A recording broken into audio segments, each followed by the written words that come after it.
सरकार union budget पेश करेगी और वो यूनियन बजट इस देश का भविष्य तय करेगा। अभी आपने देखा ही 48 घंटे पहले ग्रोथ रेट आई है 6.4%।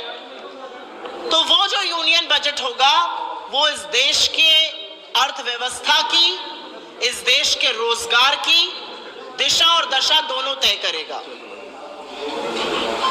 वो तय करेगा कि क्या इस देश में निवेश और उपभोग होगा। वो तय करेगा कि क्या महंगाई की मार से जो लोग जूझ रहे हैं व्यवस्था की, इस देश के रोजगार की दिशा और दशा दोनों तय करेगा। वो तय करेगा कि क्या इस देश में निवेश और उपभोग होगा। वो तय करेगा कि क्या महंगाई की मार से जो लोग जूझ रहे हैं उनको कुछ राहत मिलेगी। और सबसे बड़ी चीज वो तय करेगा कि आपके जैसे और हम जैसे तमामों करोड़ों लोग जो टैक्स की मार और टैक्स के बोझ के नीचे उसके तले दबते जा रहे हैं, क्या उनको कोई राहत मिलेगी। और किसी भी आकलन से पहले टैक्स पर आज बात करनी जरूरी है, क्योंकि आजाद भारत में पहली बार सूट बूट की नरेंद्र मोदी सरकार ने इनकम टैक्स को कॉर्पोरेट टैक्स से ज्यादा कर दिया है। मतलब जो धन्ना सेठ, जो बड़े बड़े पूंजीपति हैं, वो आपसे हमसे इस देश के गरीब वर्ग से कम टैक्स दे रहे हैं। गला आपका रेता जा रहा है टैक्स पर, आपके बच्चों की पढ़ाई, आपकी दवाई पर उसका असर पड़ रहा है। लेकिन टैक्स की चर्चा हो तो शुरुआत तो गब्बर सिंह टैक्स से ही करनी पड़ेगी। छुट्टियों का माहौल था, आप लोग भी गए होंगे सिनेमा देखने, हो सकता है 2 बच्चों के साथ गए हो। लड़के ने कहा हो मैं नमक वाला पॉपकॉर्न खाऊंगा, बच्ची ने कहा हो कि मैं तो सॉल्ट कैरेमल खाऊंगी। हो सकता है धर्मपत्नी ने कह दिया हो मैं तो मिक्स खाऊंगी। अब वही अड़चन आ गई, जीएसटी कौन सा लगेगा, 5 लगेगा, 12 लगेगा, 18 लगेगा। ये गुत्थी सुलझाने में पूरा देश उलझा हुआ है। और इसीलिए गब्बर सिंह टैक्स की बात करनी है, क्योंकि जीएसटी एक इनडायरेक्ट टैक्स है।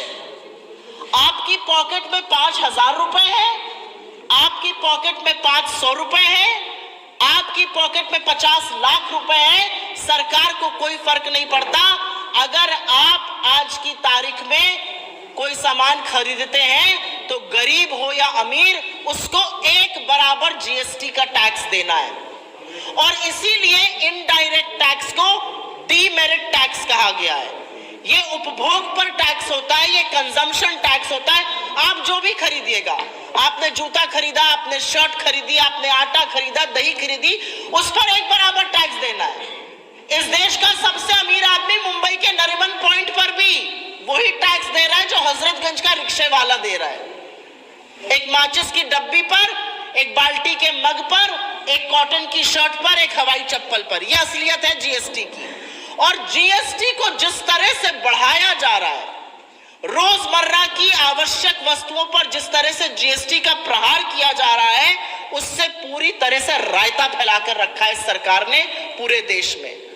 आटे पर जीएसटी है, दही पर जीएसटी है, दवाई पर जीएसटी है, पढ़ाई पर जीएसटी है, अब पॉपकॉर्न पर जीएसटी है, पुरानी कार बेचने पर जीएसटी है। ऐसी कौन सी चीज है जिस पर सरकार जीएसटी जमकर नहीं वसूल रही है?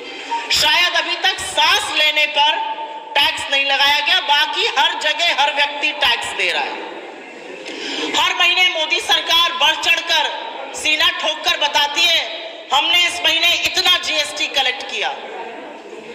ये उपलब्धि नहीं है आपकी, ये आपकी विफलता है। क्योंकि इतना जीएसटी कलेक्ट करने का मतलब है आपने गरीब आदमी को और रेता, उसका गला और दबाया, उसका गला और घोटा और उससे पैसा और टैक्स और वसूला। क्योंकि 64% जीएसटी का कलेक्शन इस देश की निचली 50% आबादी से आ रहा है।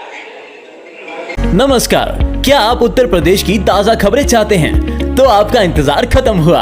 हम लेकर आए हैं न्यूज खबर इंडिया चैनल व पोर्टल।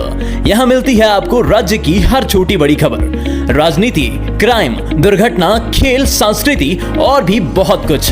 हमारी वेबसाइट www.newskhaberindia.com पर जाएं और जाने यूपी की हर गतिविधि। रहें अपडेटेड, रहें आगे। आप हमें कॉल भी कर सकते हैं मोबाइल नंबर 8707095870 पर।